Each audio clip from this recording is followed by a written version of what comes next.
¿Qué tal, amigos? Y bien, bueno, como lo prometido es deuda, ya nos encontramos aquí platicando. Nos acabamos de quitar el cubrebocas, lo traíamos puesto, pero bueno, para un mejor ejercicio de comunicación, para que nos podamos entender, aquí lo tenemos.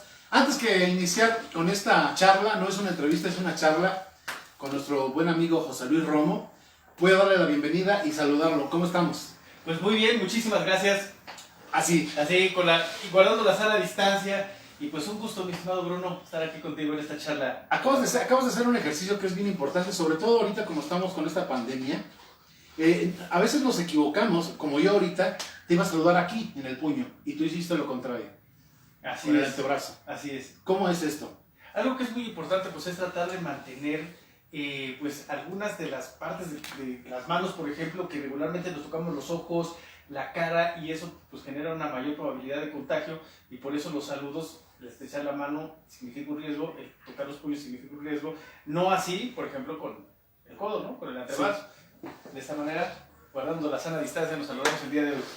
Muy bien, y ya para iniciar, y dentro de esta charla, yo quiero saber, y sobre todo, de verdad me intriga cómo teniendo pues un cargo, un puesto político de tanta importancia, ¿cómo puedes seguir siendo José Luis Romo, el que vemos en las redes sociales? ¿Cómo haces? ¿A qué te refieres con seguir siendo José Luis Romo? O sea, no dejas de ser José Luis Romo, pero bueno, existe José Luis Romo el político, el que se tiene que encargar de N cosas importantísimas y en el Estado. Pero seguir siendo José Luis Romo en las redes, en donde tan fresco, tan cantarín, tan que habla, tan que publica, ¿sí me entiendes? O sea, sí. ¿cómo A ver, yo creo que algo que de repente perdemos de perspectiva es qué es ser un funcionario público, qué es dedicarse al servicio público. Al final del día, el servicio público, para mí, desde mi punto de vista, es un accidente. A lo largo de uno de su vida profesional, académica y como ser humano, pues va teniendo diferentes etapas. Y creo que es un error tratar por parte de la sociedad pensar a una persona como lo que es en cuanto a su puesto, en cuanto a la autoridad. Todos nosotros somos seres humanos, todos nosotros tenemos errores, tenemos hobbies, tenemos pasiones, tenemos enojos, y a lo largo de esa vida vamos formando diferentes etapas, y quizás puede ser que una de esas etapas sea el ser funcionario público. Entonces, cuando uno empieza a confundir esas cosas y uno piensa que uno es el puesto, ¿no? Pues entonces es cuando se empiezan a transformar las cosas, lo cual es un grave error desde mi punto de vista, tanto para la persona como por la sociedad. No sé si podemos comentar quizás la anécdota del... Sí, por favor. Digo, y es una anécdota verídica, ¿no? Aquí Bruno no me dejará mentir, ¿no? Estaba el sábado más o menos como eso de mediodía, y entonces empezamos a intercambiar unos cosas. Me pregunta, ¿qué estás haciendo? Y yo le digo, estoy en el súper. No, ¿en serio estás en el súper? Le digo, sí, estoy en el súper, estoy comprando mi mandado, ¿no? Y después ya seguimos mensajeando, precisamente platicando de este espacio que tenemos ahorita. Y entonces pues, saco mi teléfono y le contesto, ¿no? Para ver cuándo podemos platicar. Y entonces yo estaba formado con sana distancia y todo. Y entonces empiezo a contestarle. Y de repente volteo y me doy cuenta que pues, la gente así como, oiga, ya camínele, ¿no? Ya está la caja disponible. Entonces le pongo en el mensaje, digo, oye, perdón, luego te mando la hora y el día, porque ya me están viendo feo aquí en la cola del supermercado, ¿no? Pero a veces es el tipo de cosas que de repente perdemos de perspectiva. Todos somos seres humanos, todos somos personas comunes y corrientes y nos debemos a la gente. Entonces, cuando me preguntas, pues esta diferencia, pues yo creo que no hay que confundir los roles. Antes que ser servidor público somos seres humanos, ciudadanos, como todos los ciudadanos. Además, este tipo de situaciones son las que te recuerdan y que te ponen los pies en la tierra. O sea, son acciones sencillas, pero que te regresan a tu realidad, ¿no? No, y además te das cuenta de muchas cosas, ¿no? Te das cuenta de que a veces las grandes definiciones que se toman en el servicio público, cuando se aterrizan te das cuenta de que hay que ir afinando algunas cosas. El salir a la calle, que te das cuenta de que quizás una luminaria no funciona, o de que quizás la gente ya ideó algo para solucionar un problema, son las cosas que te van enriqueciendo la perspectiva. y que hacen que las políticas públicas sean mucho más asertivas, ¿no? Entonces, desligarse de la realidad totalmente es un gran error y yo siempre al equipo de trabajo les digo, a ver, hay que salir, hay que caminar, no hay que perder de vista que somos seres humanos y así nos tiene que ver la gente. Había una pregunta bueno, ya hablando, que estamos hablando ya en confianza, había una pregunta que chequé, que vi en redes sociales, ¿por qué usas botas? Ah, acá se ven las botas. ¿Por qué? A ver, yo desde niño prácticamente crecí con botas. Y déjame te cuento. Hay una comunidad que se llama Arbolado, en el municipio de Tasquillo. Y ellos hacen botas con casquillo y las vendían en el mercado de Ixmiquilpan. Y son unas botas pues, prácticamente de suela de llanta, ¿no? Sí. De suela de llanta. Entonces, de niño eran las botas que me compraban para la primaria, y eran botas que me duraban, así que hasta que el pie te creciera, ¿no? Y así empezó pues, a salir hacia mí el gusto por las botas, empezando por las botas de Arbolado, y se quedó una costumbre, y sobre todo, pues porque ando para arriba y para abajo. Traer unos zapatos así, pues quizás muy bonitos para estar en un escritorio, pues a mí realmente no me funcionan del todo. A mí me funciona traer botas porque, por ejemplo, el día de hoy, o sea, arrancamos muy temprano en un punto, después recorrimos otro, después estuvimos en otro, y a veces tienes que estar listo para lo que sea. Entonces, si en este momento, por ejemplo, nuestro gobernador nos pide, oye, ¿sabes qué? Hay que hacer esto, esto y esto, pues ya estás listo para la acción, ¿no? Entonces, de ahí las botas, ¿no? Digamos que es una herramienta para construir un mejor Hidalgo. Que ahora ya no son de suela de llanta. Ya no son de suela de llanta, pero tienen el mismo objetivo. Exactamente. Por otro lado, y hablabas cuando iniciaste con esta conversación de tus pasiones, ¿cuáles son tus pasiones? Híjole, tengo muchas. Digo, esa es parte de ser como uno quiere ser, ¿no? A ver, me gusta la música, me gusta la lectura, me gusta mucho hacer ejercicio, me gusta subir montañas, me gusta cocinar, por ejemplo, me gusta mucho escribir. Escribir realmente es una de mis pasiones. Hace algunos años, pues incluso tenía una columna en algún... ¿Ah, sí? Sí, hice una columna que se llamaba Ideas por Hidalgo. Cuando estaba estudiando en Harvard, me invitaron a escribir y empezamos a escribir sobre el desarrollo en el Estado de Hidalgo, qué hacer para que el Estado de Hidalgo creciera, y todo, pues esto va muy enfocado porque siempre he estado interesado en los temas del desarrollo. El otro día incluso abro un paréntesis, otro paréntesis más, ¿no? Y ya estás como Polo Polo, ¿eh? O sea, dentro de un chiste cuenta como 10. No, estaba ahí en su casa, la casa de todos en Ixmiquilpan, ahí en el barrio de la otra banda, y sacando pues, algunas cajas, y entonces encontré una serie de documentos. Y encontré un trabajo que había hecho en la licenciatura de Economía cuando estaba estudiando en el ITAM, de la evaluación social de un proyecto en Hidalgo. Y ese proyecto era una planta de tratamiento de aguas residuales. En ese momento ni siquiera se había discutido la planta de tratamiento que hoy en día tenemos, pero yo sabía que se necesitaba. Y la razón por la cual sabía que se necesitaba, pues porque en algún punto les prohibieron a los campesinos del Valle del Mezquital, específicamente de Ixmiquilpan, sembrar leguminosas. Y en todo ese sitio pues había rabanitos, había zanahorias, había jitomates, incluso pues yo llegué a trabajar en algunas de esas milpas y les dijeron, ¿saben qué? Se acabó, no pueden sembrar eso. Y se hizo toda una manifestación y cerraron carreteras y demás. Y entonces dije, a ver, quizás lo que tenemos que hacer es evaluar socialmente qué es lo que va a pasar si ponen una planta de tratamiento de agua. Y entonces ese fue un trabajo. Entonces así, siempre a lo largo de mi vida académica y profesional, pues he estado el corazón ahí puesto en Hidalgo. Y pues de ahí que cuando estaba en Harvard, pues haya escrito, pues no me acuerdo cuántas columnas debía de haber escrito sobre el desarrollo del Estado de Hidalgo. Pero escribir es otra de mis pasiones. Oye, es difícil, fue difícil cuando estuviste en Harvard. O sea, por la distancia, por la soledad, fue difícil. Los invitamos próximamente, esta semana vamos a tener una plática precisamente de eso, pero bueno. Pero bueno, gracias. Gracias, mi querida. No, pero bueno, vamos platicando también del tema. A ver, cuando tú quieres hacer algo, le pone uno tanta pasión que todas estas cosas se olvidan.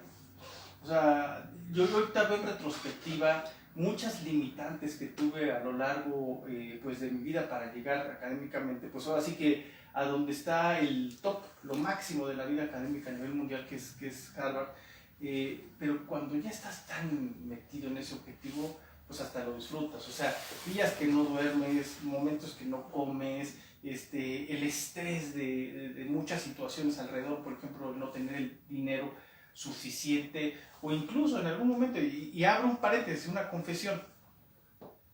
Yo cuando decido irme ya de lleno a estudiar a Harvard, pues uno tiene que hacer un examen que por las siglas es el GRE, ¿no? Y pues para que te acepten en estas universidades regularmente tienes que estar así como que entre el 5% más alto, ¿no? Y entonces yo era muy bueno en matemáticas y dije, no, pues yo voy a hacer este examen, sobre todo lo que te califican aquí son matemáticas, pues para mí va a estar muy fácil, ¿no?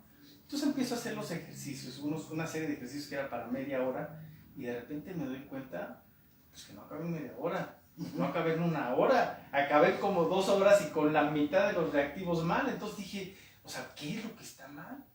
O sea, si sé matemáticas, ¿por qué no puedo contestar esto?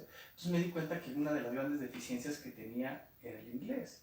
Pues porque a lo largo de mi vida no había tenido la oportunidad de estudiar inglés, pues ahora sí que mientras muchos de mis compañeritos del ITAM que se iban a estudiar estas escuelas, pues estudian en primarias y secundarias bilingües, inglés-español, pues ¿cuáles son las primarias bilingües que hay en nuestro pueblo? Pues son otomí español, ¿no? Entonces hay un mundo de diferencia y te das cuenta pues de ese faltante que existe.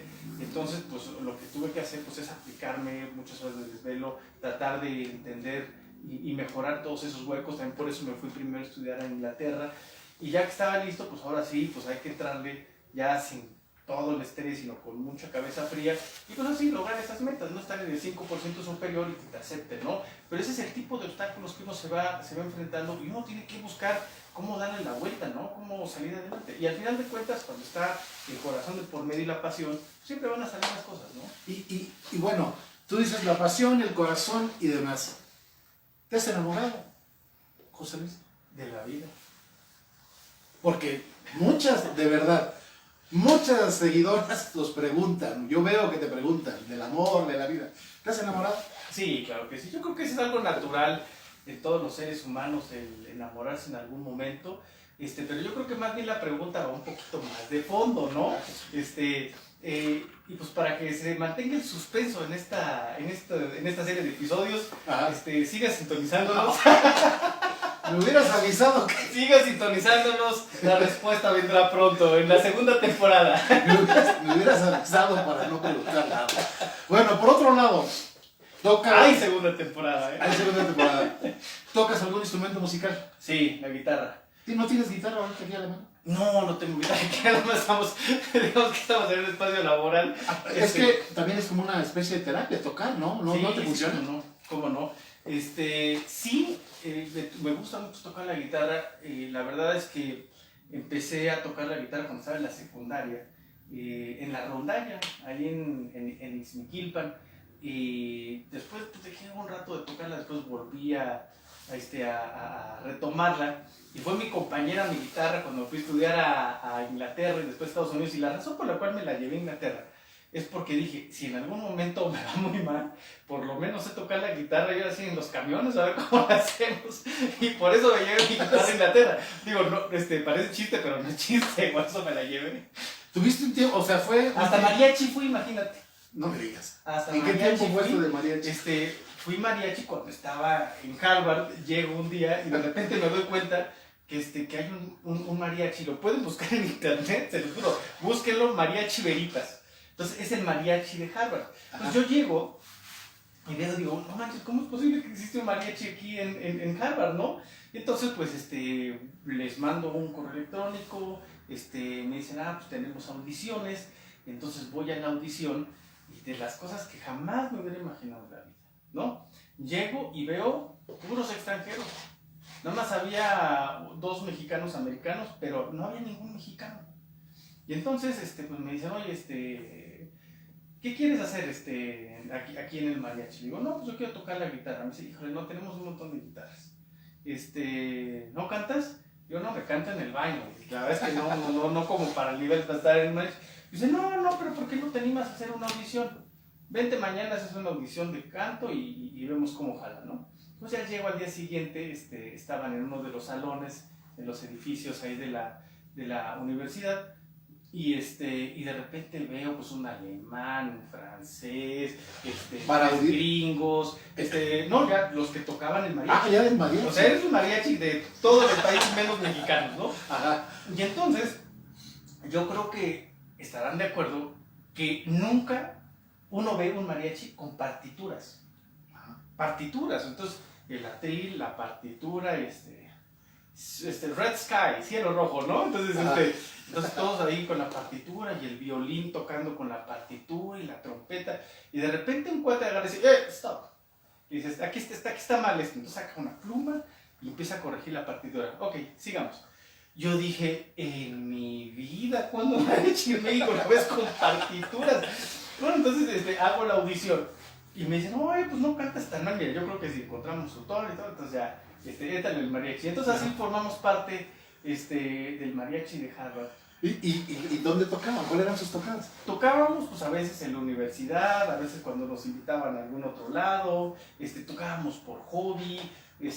Harvard tiene muchísimos centros artísticos y hace muchos recitales, y en algunos de ellos pues nos invitaban, ¿no? La serenata ni en cuenta, ¿verdad? O sea, ni por aquí. Eso viene en la segunda temporada. Oh. Amigos y amigas, amigos. Oye, pues, creo que no está funcionando porque todo lo tiene bien guardadito, se lo está guardando. Y mira, nos están viendo un montón de gente porque tienes todo guardado. Ya, suéltale tantito o algo, ¿no? En la segunda temporada, bueno, hablando de otra cosa, viviste mucho tiempo en el extranjero. Viví 4 años en el extranjero, 2 años en Reino Unido y 2 años en Estados Unidos. El primer año en Reino Unido fue porque estudié primero economía, una me especialicé más en temas de econometría.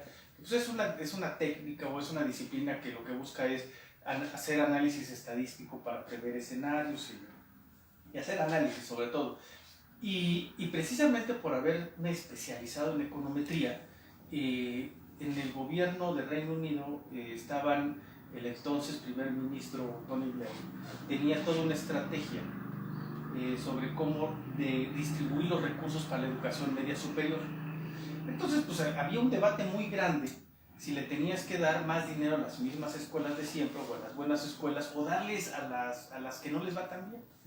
Y entonces lo que pidió, y había toda una teoría escrita, pues una técnica para ver en dónde se le generaba mayor valor agregado. Entonces, pues uno diría, bueno, pues si hay que darle en donde los niños de 10 están. Pero alguien dijo, no, démosle en donde están los niños de 7, porque si los de 7 los logramos subir a 8, 5, 9, estamos ganando 2 puntos. Los de 9 nada más van a llegar a 10. ¿No? O sea, socialmente ganan más donde hay más necesidad. Entonces, pues era un principio de justicia social.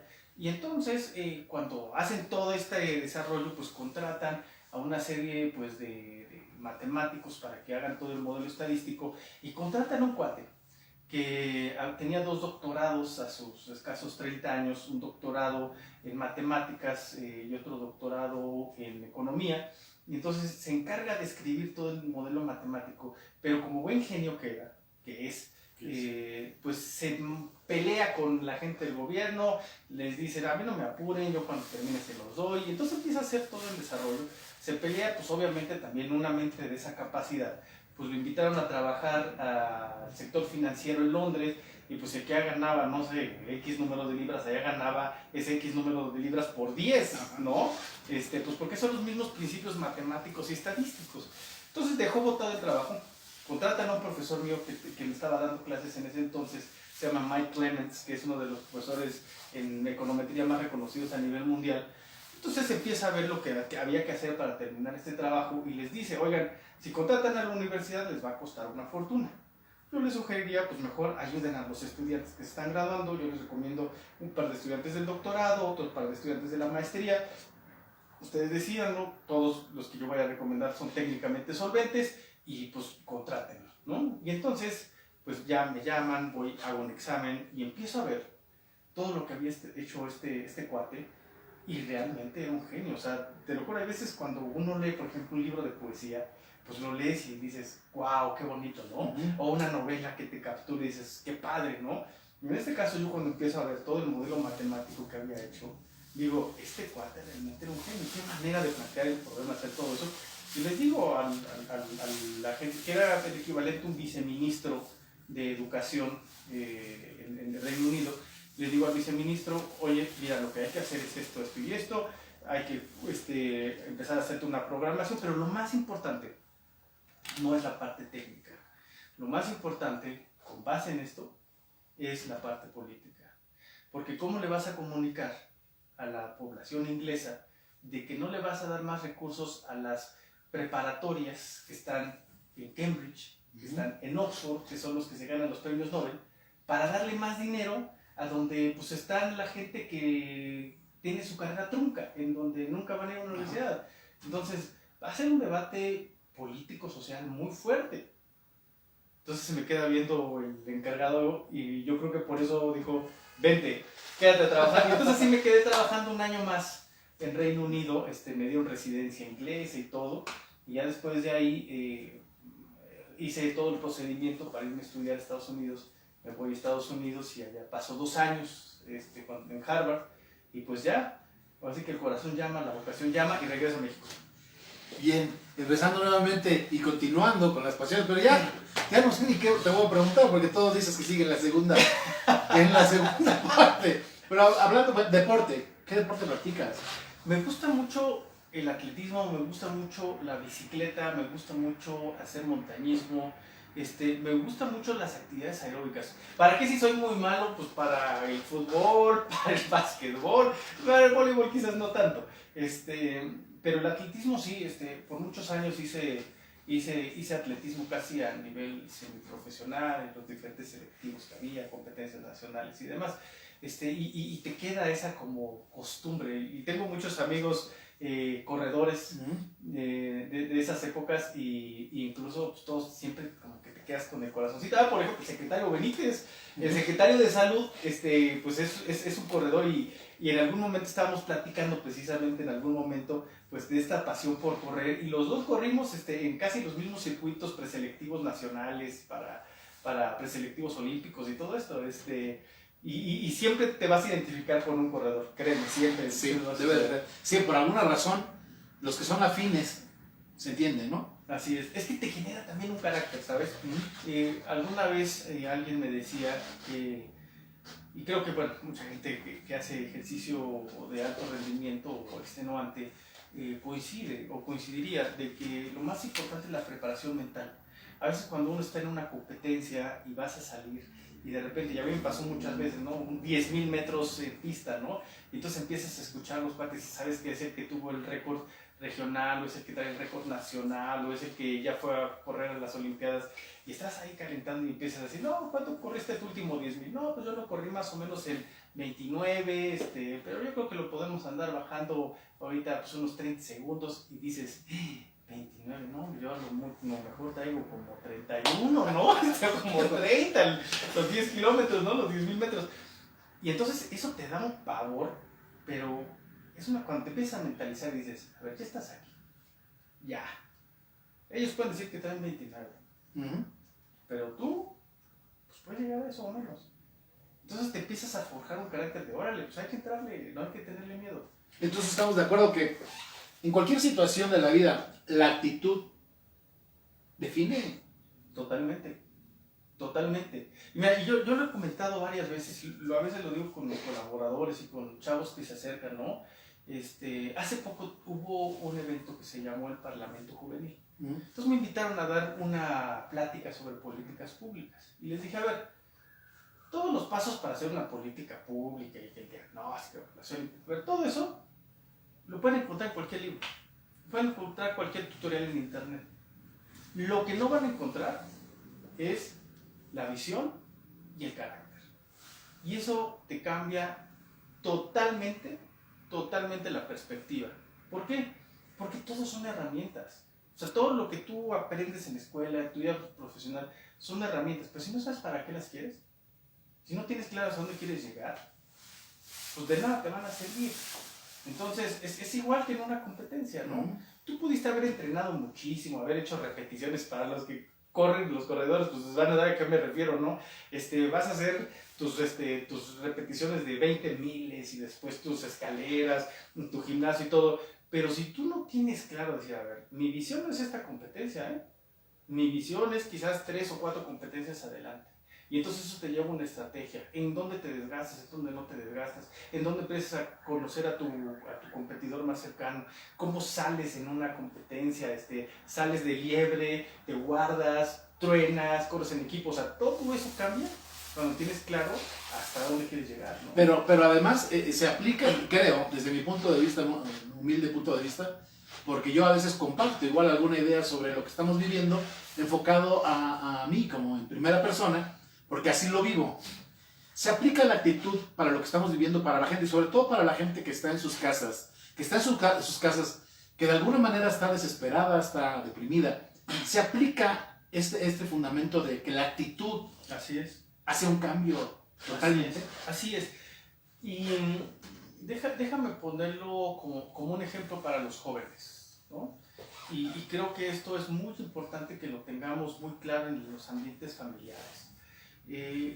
A veces nos preguntamos por qué nuestros jóvenes que están en las preparatorias, en las secundarias o incluso hasta en las universidades no se interesan en dar un poquito más. ¿Por qué de repente los vemos como desmotivados, flojos, y los papás ahí dando de sombrerazos, ¿no? Niño, ponte a estudiar, estamos haciendo un esfuerzo muy grande en la familia para eso. A ver, si en los hogares o si de afuera no sacamos esa luz de, quizás, llamémosle en este momento inspiración, de que sí se pueden lograr las cosas, pues difícilmente vamos a salir del mundo de problemas del cual estamos a veces contaminando los hogares y ver que hay una luz al final del camino. Y esa luz puede ser en muchas vertientes, desde una cuestión profesional, desde una cuestión emotiva, desde una cuestión muy aspiracional. A mí me llamó mucho la atención ahora que subimos este video de los datos curiosos cuando hablamos de las botas y todo esto, que me llegaron muchos mensajes preguntándome del tema de Harvard, ¿no? De cómo salió todo esto de Harvard. Y déjenme, doy una probadita, adelanto un poquito de este tema, para no esperarnos a la segunda y tercera temporada. Hace muchos años, yo creo que estaba por ahí de quinto, sexto de primaria. Yo creo como quinto de primaria, pues estaba en Ixmiquilpan y de repente pues conozco unos gringos, ¿no? Y pues de esos gringos que pues como que llegan y ven a los niños así como que, ah, mira qué curioso, ¿no? Un niño nativo, morenito, ¿no? Y entonces, pues yo estaba con mis amigos y entonces me empieza a preguntar, pues la gringa, ¿no? La pareja de gringos. Me empieza a preguntar, hola, ¿y cuántos años tienes? No, pues tantos, ¿y qué estudias? No, pues la primaria.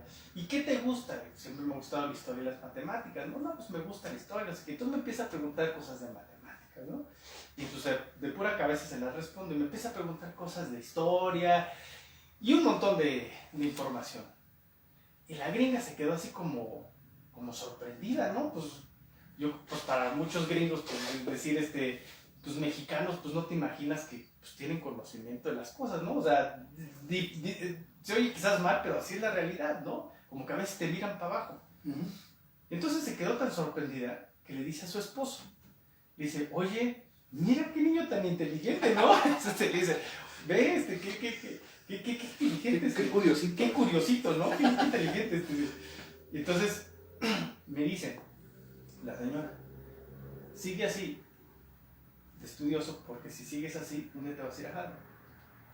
Entonces el esposo voltea y le dice, hazle caso, porque ella es la que da las becas para ir a Harvard. ¿Qué tal? Pasaron los años y el esposo se llama Juan Enríquez. Juan Enríquez, que hoy es muy famoso a nivel mundial, porque es uno de los principales pues, pensadores sobre dónde va el futuro y demás. Y su esposa era María, que efectivamente era la directora de la Fundación México en Harvard. Cuando me preguntan, ¿cómo es que conociste Harvard? ¿Cómo te enteraste de Harvard? Pues la verdad es que fue totalmente un accidente. O sea, si ellos no me hubieran dicho eso, quizás no hubieran sembrado en mí esa semillita de que, pues estudiar sí paga. ¿no? Síguele así y algo bueno puede pasar. Y yo me quedé muy grabada esa imagen y esa conversación. Y ya después cuando vas avanzando y te vas metiendo y dices, pues sí es cierto. Alguna vez me dijeron que sí se puede. Alguna vez te dijeron, pues síguele así y algún día saldrá. Y después pasó el tiempo. Y años después, como 20 y tantos años después, me vuelvo a encontrar a María, la señora que me preguntó aquí en México con la presidenta de Harvard hace unos años. Y hasta le mandé un correo que ahí todavía guardo, que le puse un cuento de hadas hecho realidad, ¿no? Porque tantos años después pues, resultó esta historia, ¿no? ¿Y por qué lo comentó? Porque hay que acercarle a nuestros jóvenes esa historia de esperanza, de que sí se pueden hacer las cosas, de que si seguimos el camino correcto y con la motivación correcta, pues hay una luz al final del túnel, ¿no? Y a veces, y esta es una invitación para todos los padres que nos están viendo, pues no contaminemos con el día a día, tratemos de salir un poquito, o así como decíamos antes de entrar al aire, tomar aire, ¿no? Tomar aire. Y tener perspectiva de lo que podemos lograr. Y yo estoy seguro que en Hidalgo podemos lograr muchas cosas. Los hidalguenses somos muy buenos. Tú hablabas, ahorita vamos a ir con Hidalgo, tú hablabas hace rato de la historia. ¿Qué momento de la historia te gusta? Híjole, es una pregunta muy complicada y te voy a decir por qué. Porque quizás hasta hace 15 años yo te hubiera dicho que la época de 1950 a 1970 era una época para mí fascinante. Pero ahorita la época que estamos viendo, o sea, la época que yo calculo que empezó más o menos desde el 92, 93, cuando empieza la caída del bloque comunista, el surgimiento del internet, hasta lo que estamos viendo hoy en día, es una época en la historia que ha generado tantos cambios, que ha cambiado el orden mundial, que ha cambiado la manera de hacer política, que ha cambiado la manera de hacer comunicación, que ha cambiado la manera de conformar a la sociedad, que en años anteriores se hubiera tomado siglos hacerlo. Siglos. Y hoy en día estamos viendo una cosa sin precedentes.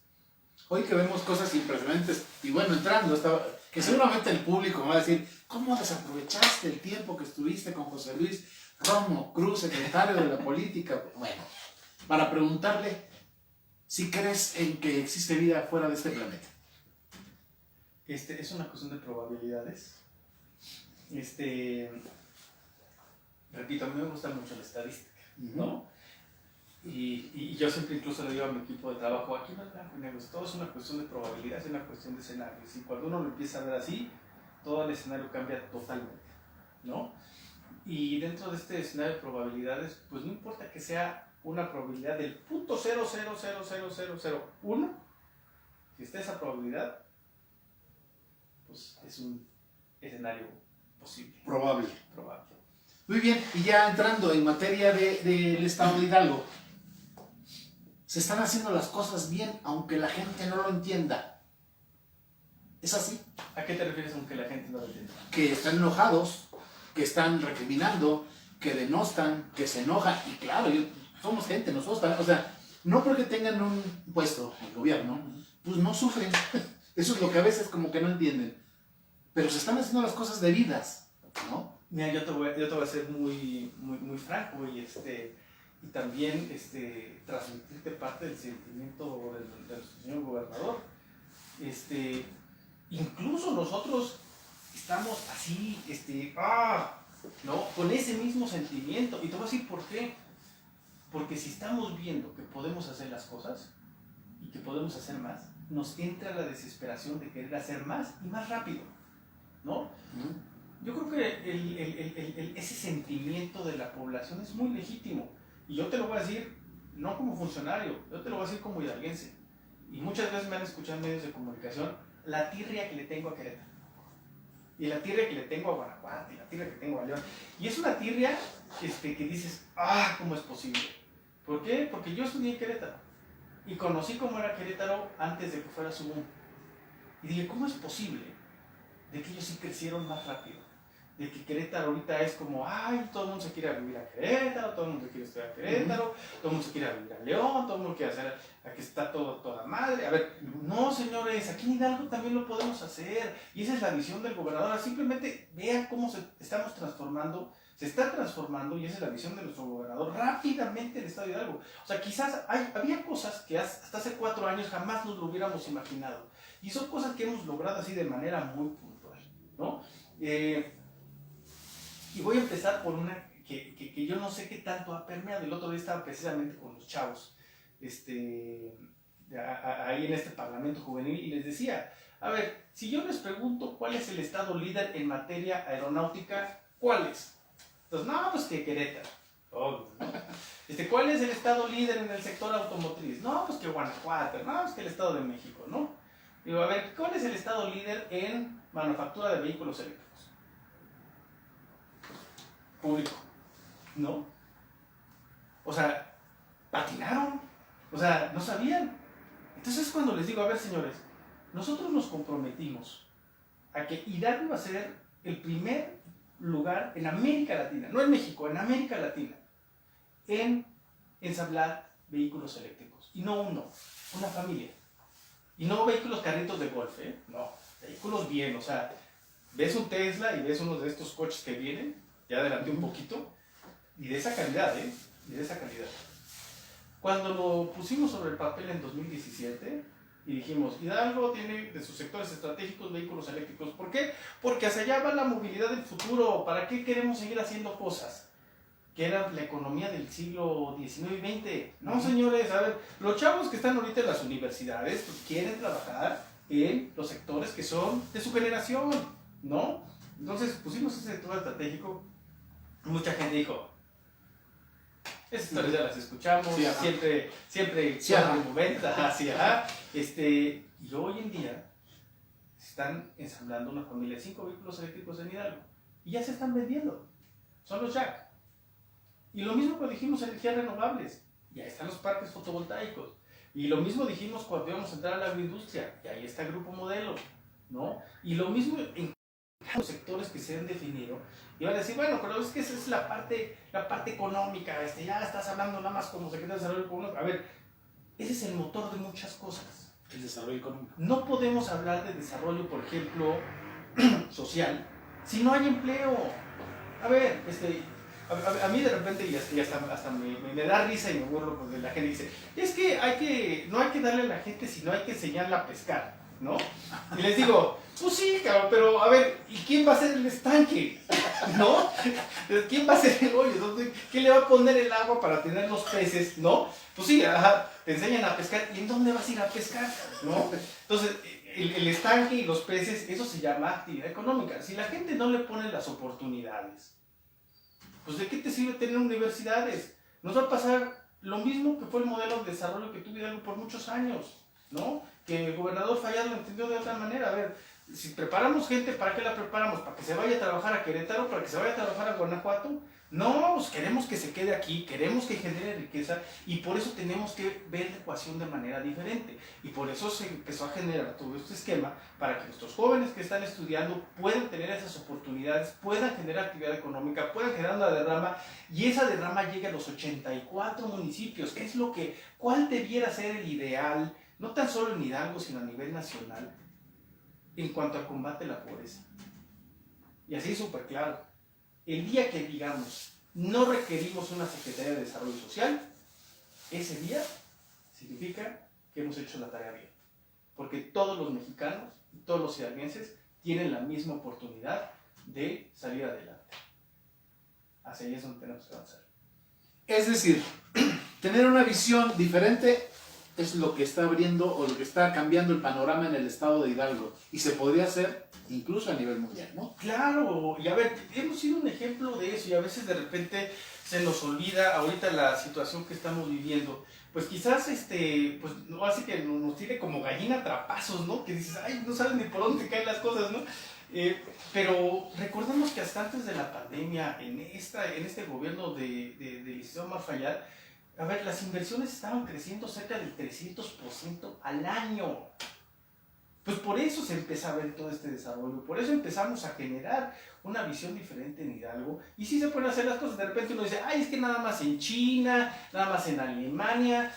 A ver, no, lo que se ha logrado es un claro ejemplo de que podemos hacer las cosas y que además, a ver, que los hidalguenses son chingones, ¿por qué no decirlo así? Claro. A ver, todo el desarrollo que se ha logrado no es porque hayan llegado una bola de alemanes a transformar las cosas o porque hayan llegado unos japoneses o unos chinos. No, señores, lo que hemos logrado ha sido gracias a través de los hidalguenses. Permítame tantito, déjame cortar esta llamada. Rechazar. Perdón. Tuvimos una llamada, estamos transmitiendo desde mi teléfono. Sí, continuamos. Para que vean que sí es en vivo. Sí, es en vivo, para que vean, que no digan. Estábamos en la transformación, en la visión de... Sí, y es un desarrollo que parte del talento de los hidalguenses. A ver, muchas veces uno dice, es que ¿por qué no sucedían las cosas en Hidalgo? ¿Por qué estábamos esperando a que llegara pues, el milagro desde allá arriba, desde otros lugares? A ver, señores, dejémonos de pretextos, vamos a agarrar todo por los cuernos, vamos a plantear una estrategia de desarrollo y ese desarrollo tiene que depender de los hidalguenses, tiene que depender de nuestras propias capacidades y ya vimos que sí funciona.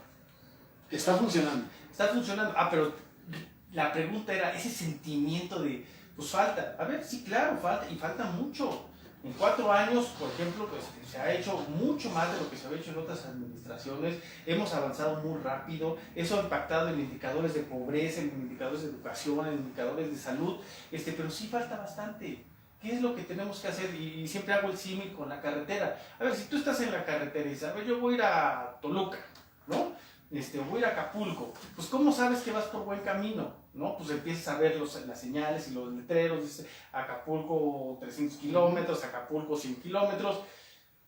Así es lo que está sucediendo ahorita en Hidalgo. Estamos viendo las señales de que vamos por buen camino. Nos preocuparía si no estuvieran resultando empleos, inversiones y demás. Y lo que tenemos que hacer pues es meterle quintas extra en la aceleradora full y vámonos más rápido. Y de ahí ese sentimiento de vámonos más rápido. Ese sentimiento de existe para las familias en casa que están con este problema, aparte de pues sí, quizás lo económico, pues tienen este asunto de la pandemia. Sí, claro. ¿Cuál es el mensaje? ¿Cuál es el mensaje? Claro y directo. O sea, sí, claro, porque mira, te voy a decir una cosa. Sí escuchamos, ¿no? Y decimos, esto se está haciendo, pero ¿qué necesitamos escuchar para saber qué sea de veras? Eso. ¿Qué sea de veras? A ver, mira, y déjame comentar una reunión que tuvimos con el gobernador, una reunión de gabinete. Se presentaron los pronósticos que teníamos a nivel nacional y yo creo que algunos de los que nos están viendo, muchos de los que nos están viendo, seguramente lo escucharon, porque es información pública. Se empezó a decir, para recuperar lo que teníamos en 2019 vamos a tardar entre 5 y 6 años. Y el gobernador nos dijo, señores, las familias hidalguenses no pueden esperar 5 o 6 años. A ver, díganle al desempleado que hasta dentro de 5 o 6 años va a tener trabajo. A ver, díganle a alguien que ha perdido su casa que en 5 o 6 años quizás pueda tener una casa. Eso no puede ser. Entonces, ¿qué es lo que nos dijo? A ver, señores, me diseñan una política pública para que no tome tanto tiempo y lo hagamos como máximo, en 12 meses. Entonces, de ahí que hicimos toda una estrategia, es la estrategia de recuperación más ambiciosa que ha habido en el Estado de Hidalgo. Jamás se había visto un despliegue de esta magnitud, 30,000 millones de pesos en 4 diferentes ejes, que es infraestructura, atracción de inversiones para generar empleo, política social, y todo esto muy enfocado, el rescate a las empresas, todo esto muy enfocado a que esas oportunidades empiecen a sentir. ¿Y qué es lo que empezamos a ver hacia el cierre del año pasado? Pues que de julio a la fecha, pues poco a poco se han estado recuperando, a noviembre, perdón, los empleos. Está por salir el mes de diciembre, regularmente el mes de diciembre se tiene un ajuste, pero ya empezamos a ver poco a poco cómo se están recuperando los empleos y el compromiso ahí está. Lo que se ha planteado es generar cerca de 20,000 empleos en tan solo 12 meses con una inyección de 30,000 millones de pesos. Y ahí el gobierno del estado, por instrucción de nuestro gobernador, mira, se ha amarrado el cinturón para que no se gaste en el gobierno y se gaste en la política social, se gaste en los apoyos a la población. Otra cosa, y ya para terminar, sabemos de verdad, del trabajo, se ve, es notorio el trabajo que se está haciendo. Quizás, como te decía, hay mucha gente que denosta de por sí, denosta por todo. Por lo que sea y lo que no le acomoda, siempre están en contra. ¿Terminas el sexenio? ¿A qué te refieres? ¿Biológicamente? Trabajando en el gobierno del estado. Mira, el compromiso que tenemos es con nuestro señor gobernador. La verdad es que yo estoy muy agradecido por toda su confianza. Él me brindó la oportunidad de estar en su gabinete como secretario de Desarrollo Económico en este momento, y pues ahora sí que son las definiciones de nuestro gobernador, ¿no? Yo lo que sí te puedo decir es que, pues, como hemos comentado a lo largo de toda esta entrevista, pues yo siempre he tenido un cariño y un amor muy profundo por Hidalgo, muy profundo. Yo decidí estudiar economía a los 13 años, tratando de entender el problema de la pobreza en Hidalgo, por qué somos pobres en Hidalgo. Eso después, años después, termina siendo mi tesis de Harvard. Y hoy pues tengo, ahora sí que el sueño hecho realidad gracias a nuestro gobernador, de que me ha dado la oportunidad pues de poner mi granito de arena, ¿no? En este mar de retos que tenemos. Y pues ahora sí que el compromiso y el amor por Hidalgo, ahí está. Ya lo dijo, usted lo escuchó, así que no anden inventando cosas. Eso lo vemos también en la tercera temporada, no se preocupe. También en la tercera temporada. Por otro lado, y ya casi para concluir esta entrevista de verdad, nos podemos estar horas contigo porque hablas de todo y bien. No. Me gustó. Cuando eras niño, ajá, ¿tenías en algún momento por tu cabeza pasó un escenario como este? Sí, claro. ¿Lo futuraste, lo pensaste, ¿Cómo fue? Sí. Pues a ver, depende cuál es tu definición de niño, pero cuando tenía 13 años. No, niño 8, 9. También. Y te voy a decir por qué. Porque muchas veces yo me cuestionaba de por qué no funcionaban las cosas. Entonces en mi cabeza, quizás en mi visión de niño, pues decía, yo creo que esto debe ser de manera diferente.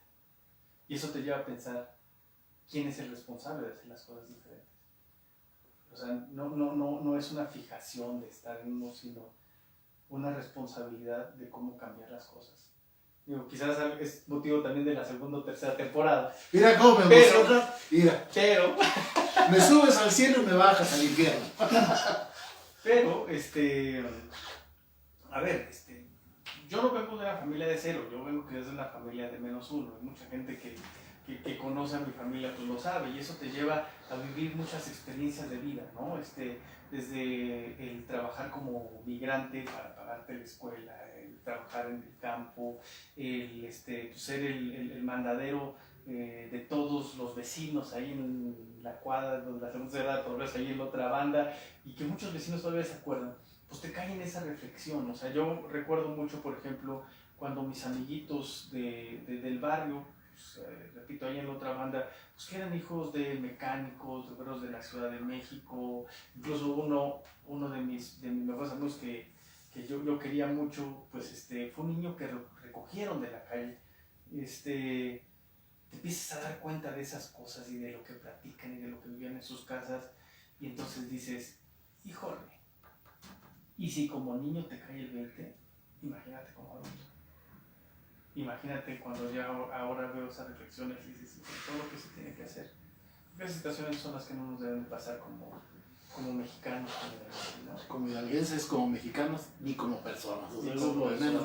Para finalizar una dinámica, te digo una palabra y me respondes. 4. Empezamos. Poder. Servicio público. Amor. A todos. Soledad. No debe suceder. Familia. Lo más querido. Adultos mayores. Apoyo. Jóvenes. Lealtad. Mujeres. Nuestras madres. Pues bien, es así como llegamos al término de esta entrevista. De verdad, un gusto haber platicado contigo. Ojalá podamos realizar otra entrevista más adelante. Para seguir. Bueno, a lo mejor ya vas a decir que sigue la tercera y así me vas a traer. Y fue un gusto, saber, y espero que también a todos los amigos que nos están siguiendo a través de las redes sociales de aquí, de Facebook, de Facebook de Bruno Rexa, que seguramente también está en el muro de José Luis, pues haya quedado un poco claro, que conozcan más allá la visión de un político, pero que se sale de la norma. Por eso es que tenía yo mucha curiosidad de platicar, porque de verdad es increíble la manera que tiene de ver la política, pero sobre todo manteniendo los pies dentro de esas botas.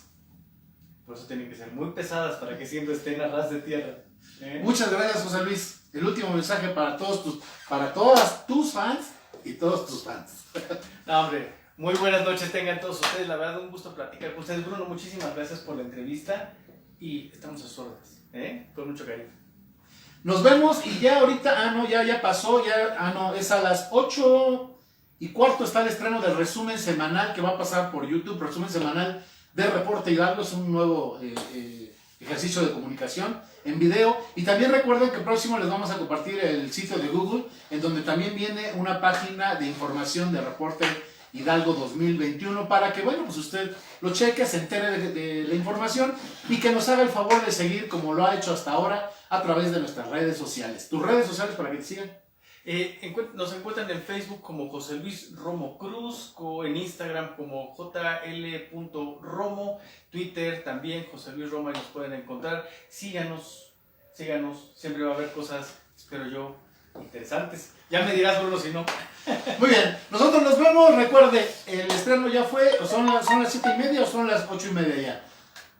¿A qué hora tienen por ahí?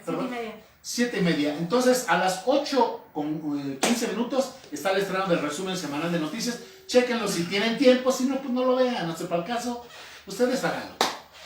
Nos vemos en una próxima entrevista. Gracias. Hasta luego. Hasta luego, amigos. Cuídense.